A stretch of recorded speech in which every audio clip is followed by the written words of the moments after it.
gbọ́dọ̀ bàjẹ́. àṣà yóò gbọ́dọ̀ bàjẹ́ o. Kò gbọ́dọ̀ bàjẹ́. àṣà yóò gbọ́dọ̀ bàjẹ́ o. Ẹ̀yin aṣíwájú. àṣà yóò gbọ́dọ̀ bàjẹ́ o. Ẹ̀yin olùkọ́. àṣà yóò gbọ́dọ̀ bàjẹ́ o. Amúlùdùn pátá. àṣà yóò gbọ́dọ̀ bàjẹ́ o. Akéwì sùn jálá. àṣà yóò gbọ́dọ̀ bàjẹ́ o. Ẹ̀yin kábíyèsí. àṣà yóò gbọ́dọ̀ bàjẹ́ o. Olùfẹ́ àbúrẹ́ o. àṣà yóò.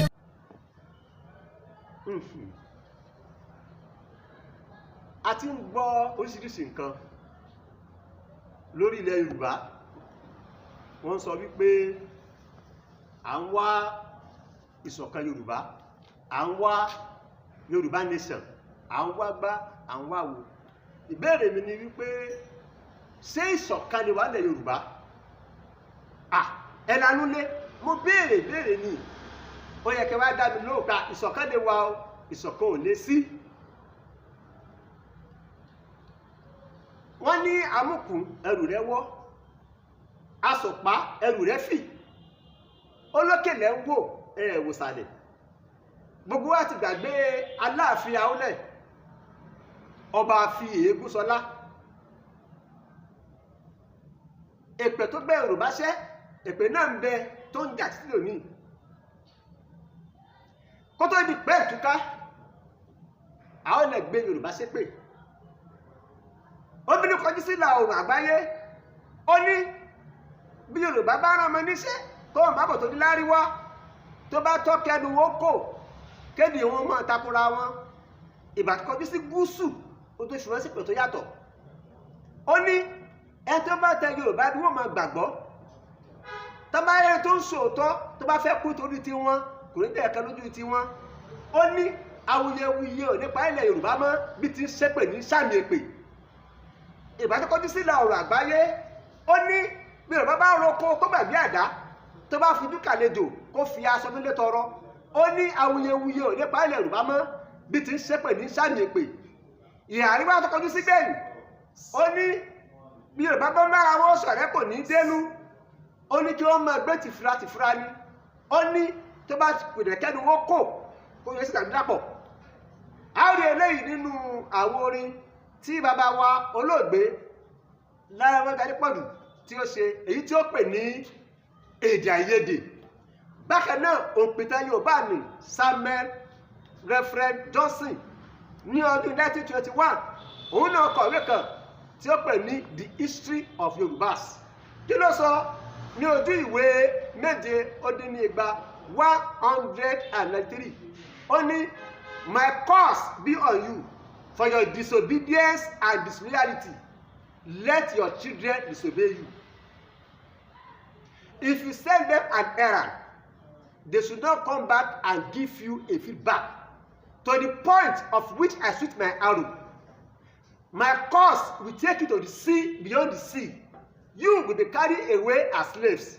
Your slaves will rule over you, and you, their master, will become slaves. Ẹ jẹ́ ká wá bira wa, kí ni àdúsí èpè yìí? Kí ni àtúbọ̀tán èpè yìí nílẹ̀ Yorùbá? Wọ́n ní èpè tí a bá gbé ẹni iṣẹ́ tí ò bá jẹ́ lórí òtítọ́. Wọ́n ní ogun ní sí ní mú, èpè kì í sí ní jà. Lẹ́yìn èpè yìí ni wọ́n bẹ̀rẹ̀ òwò ẹrú tí a mọ̀ sí transatlantic slave trade. Ẹ ti gbàgbé Bishop Samuel Ajayi Crowther tí wọ́n mú ní Òṣogbo ní ọmọ ọdún 12. Bẹ́ẹ̀ bá dé Àgbàgádìgì tí a mọ̀ sí Pàdágìrì, ẹ bẹ̀rẹ̀ ní Chief Mobi, ẹ rí àpọ̀lọpọ̀ nǹkan ẹrú níbẹ̀. Mo débẹ̀ point of no return àti bẹ́ẹ̀ bẹ́ẹ̀ lọ. Ẹ jẹ́ ká tẹ̀síwájú. Ní August 55, àgbà òṣèlú kan bẹ́ẹ̀ Ìbàdàn, wọ́n pè ní Adégòkè Adélabú Pẹ̀kúlẹ́mẹ́s. Ó ṣe tẹ́nìkan ò ṣe rí. Ẹgbẹ́ tí ọ̀tọ̀, ẹgbẹ́ Awólọ́wọ̀ ọ̀tọ̀. Ó wá lọ gba ẹni tí ó jẹ́ ìyàwó alága ẹgbẹ́ ọlọ́pẹ nílùú Ìbàdàn. Yóò lùmọ́gùn ni, yóò kọkú ni, yóò sì rí kú ni. Ẹ̀mọ́ tó wá ṣẹlẹ̀ nígbà tí ìyàwó yìí wá bímọ.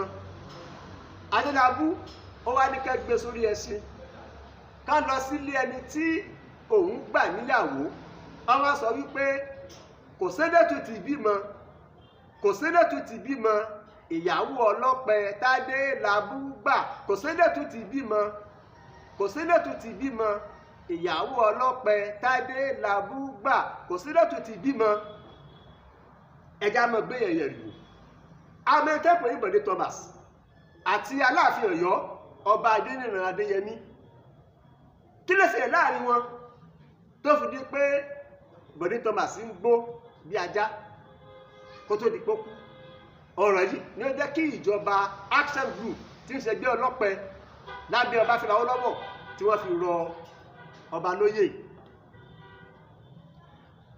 èpè Awólẹ̀ ẹ má gbàgbé o ó ní tí Yorùbá bá ń bára wọn ṣọ̀rẹ́ kó má dénú ká má gbé tìfura tìfura ni gbogbo ìgbà tí Awólọ́wọ̀ ń ṣèjọba ní Premier Western Region Samuel Ládòkè Àjàlá Akíntọ́lá òun nígbàkejì rẹ̀ ìgbà tí Awólọ́wọ̀ kọjá lọ sí ilé ńlá tó di Nigeria Opposition Leader olórí alátakò ó fi Samuel Ládòkè kalẹ̀lẹ̀ gẹ́gẹ́ bíi Premier ìbéèrè mi ni pé ǹjẹ́ ọ̀rẹ́ àwọn méjèèjì tí wọ́n ṣe dalẹ̀ wọ́n ṣọ̀tàkù ni ẹ̀wọ̀n gbàgbé ìṣẹ̀lẹ̀ tó ṣẹlẹ̀ ní ọjọ́ 62 tí wọ́n kí Awólọ́wọ̀ mọ́lẹ̀ wọ́n ló fẹ́ gba ìjọba Tafawa Balewa ẹni tó dúró láti jẹ́rìí fún àwọn ìjọba nínú igi ní Richard Oṣuọlálé Akéjídé ọmọ Ògbómọ̀ṣọ́ ni adájọ́ Súwẹ̀mímọ́ ló jọ ọlẹ́wọ̀n sẹ́wọ̀n ọdún 10 kí ló kàn gun ìbáṣepọ̀ wọn tí wọ́n ṣe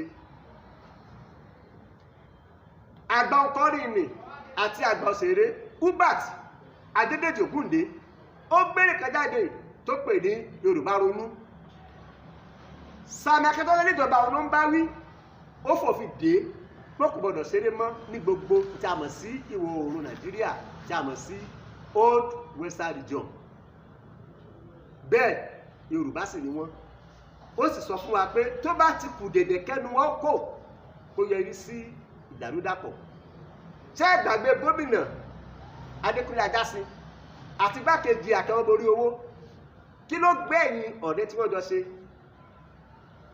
Bọ́lá Ìgè àti Búsàrí Adélẹ́kùn ẹ̀rù òbodò kí ló gbẹ̀yìn ọ̀rẹ́ tí wọ́n ṣe Lateef Káyọ̀dé Jákàndé pẹ̀lú Alhaji Síkírù Sítàbé kí ló kẹ́yìn ọ̀rẹ́ tí wọ́n jọ ṣe gómìnà Bísí Ọ̀nàbánjọ àti Awùjalẹ̀ Ìjẹ̀bú-Òde tàná ọba Síkírù Adétọ̀nà kí ló kẹ́yìn ọ̀rẹ́ tí wọ́n ṣe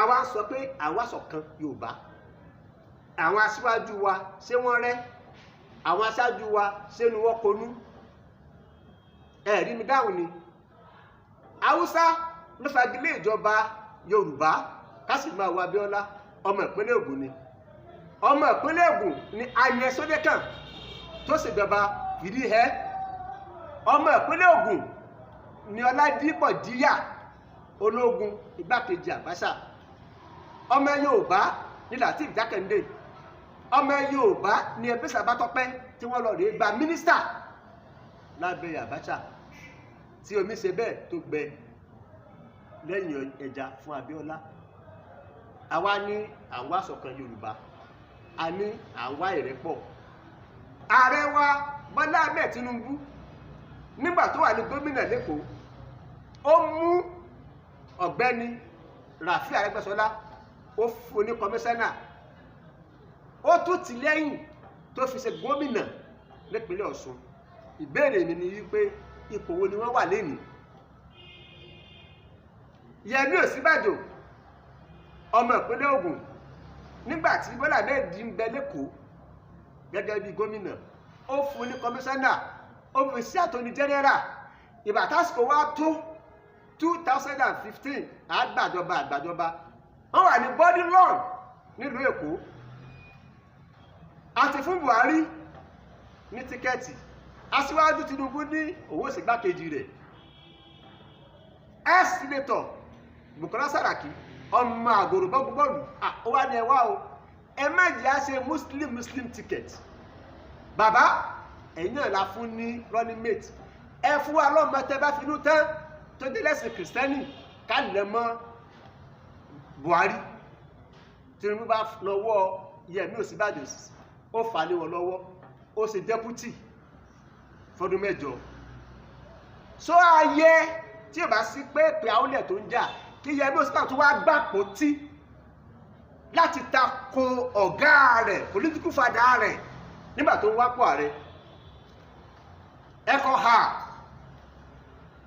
ṣe bí Yẹmí Ọ̀ṣínbàjò Rauf Arẹ́gbẹ́ṣọlá àti Bọ́lá Ìgè ṣé bó ṣe wà papọ̀ àti Tinubu náà ni wọ́n wádìí ní ǹjẹ́ Bọ́lá mẹ́ẹ̀ Tinubu ṣó lè finú tán ọ̀gbẹ́ni Arẹ́gbẹ́ṣọlá ṣó lè finú tán Yẹmí Ọ̀ṣínbàjò àwa kéékèèké ẹ jẹ́ ká gbìyànjú ẹ jẹ́ ká ṣètùtù ẹ jẹ́ ká ṣe ìṣọ̀kan tí kìíní yóò fi wà papọ̀ kọ́lọ́dà kó forí di bàbá wa aláṣàlẹ̀ Ìbàdàn Alhaji Mashood Láńrewájú Àkànmú Adépọ̀jù ó pariwo rẹ́pọ̀ títí